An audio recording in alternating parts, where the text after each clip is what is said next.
Hey there! So, if you've got a dog, you are part of one of the most incredible and honestly unlikely partnerships in the history of the planet. Today, we're going to dig into how a wild predator became our absolute best friend, a journey that totally changed them, and you know what? It changed us too.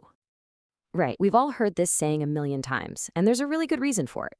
For thousands and thousands of years, this bond has literally shaped human history and, of course, canine history. But how on earth did it even start? That is the big question, isn't it? That's what we're going to unpack. How do you get from a fearsome ancient hunter to the furry pal who's maybe even sleeping at your feet right now? Well, the answer is an amazing story of evolution, teamwork, and, yeah, a little bit of smart opportunism. Okay, so our story begins way, way before the first dog ever barked. To really get the dog, we have to jump in our time machine and go way back to meet his ancestor, the powerful gray wolf.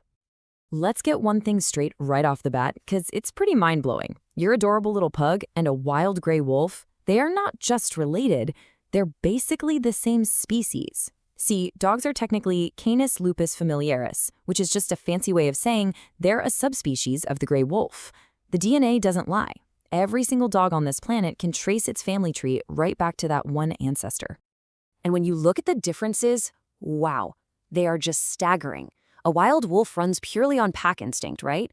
But through domestication, we have literally molded an animal that looks at a human as its pack leader.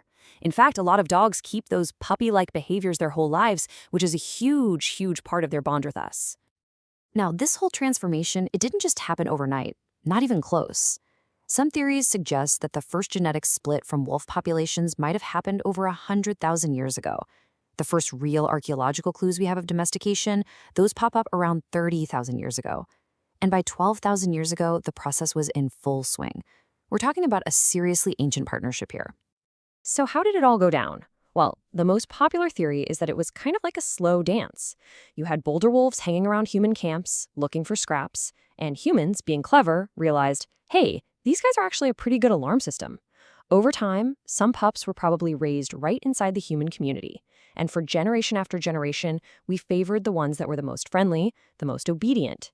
This was evolution happening in real time, all guided by human hands. So as this incredible partnership got deeper, dogs started getting woven into the very fabric of human civilization itself. And it didn't take long for dogs to become way more than just helpers. They actually became sacred. In ancient Egypt, you had the god Anubis with the head of a dog, guiding souls into the afterlife. In Greece, they were companions in temples of healing. The Romans, they bred enormous dogs for war. And maybe the most telling thing of all, we find ancient burial sites where dogs were buried right alongside their humans. I mean, that's a powerful sign of a bond that went beyond life itself. And their job descriptions just kept expanding. You fast forward to the world wars, and breeds like the German Shepherd became absolutely essential military assets. Then, in the aftermath, the first training centers for guide dogs were set up. And by the middle of the 20th century, the dog had really cemented its place, not just as a worker, but as a truly cherished member of the family. You know, there is probably no story that captures this loyalty better than Hachiko. He was an Akita in Japan back in the 1920s, and after his owner suddenly passed away, Hachiko went back to the train station every single day for almost 10 years, just waiting for him to come home. He became this national symbol of devotion that really, in so many ways, just defines our relationship with dogs.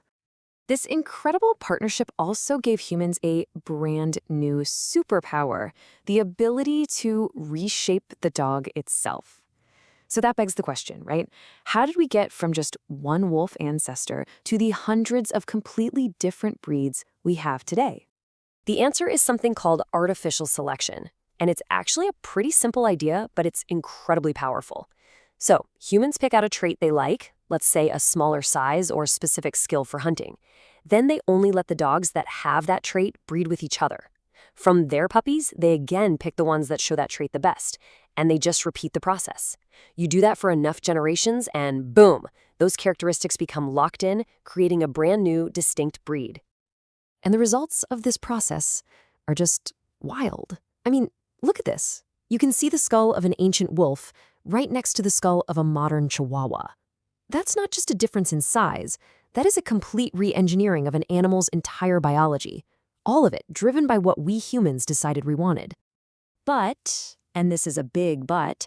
There is a serious downside to all this. This human quest for perfection has accidentally led to some major health problems. That flat snout we thought was so cute in bulldogs, it causes really severe breathing issues. The deep, wrinkly folds of the Shar-Pei can lead to painful skin infections. And that intense focus we love in a border collie, it can sometimes spill over into hyperactivity. It's just a really important reminder that our choices have real consequences. All right, let's bring it all back to today and take a look at the dog's place in our modern world, which is honestly more varied and more complex than it has ever been. I mean, look at all the jobs they have now. Today, their main role, for sure, is companionship, but they are still highly skilled professionals. They serve as assistance animals for people with disabilities, they work with law enforcement, and they're still doing their ancient duties of hunting and guarding. So what's the secret? What's their secret sauce? It's all in their incredible mind. A dog's brain has literally evolved to be uniquely tuned in to what we humans want. They've co-evolved right alongside us, learning to read our gestures, our tone of voice, even our emotions, in a way that no other animal really can. And that brings us to one last, kind of provocative thought to leave you with. We see them as our loyal friends, right? Our best buddies. But if you look at it from a purely biological, cold-hearted point of view, could you see the dog as the world's most successful opportunist?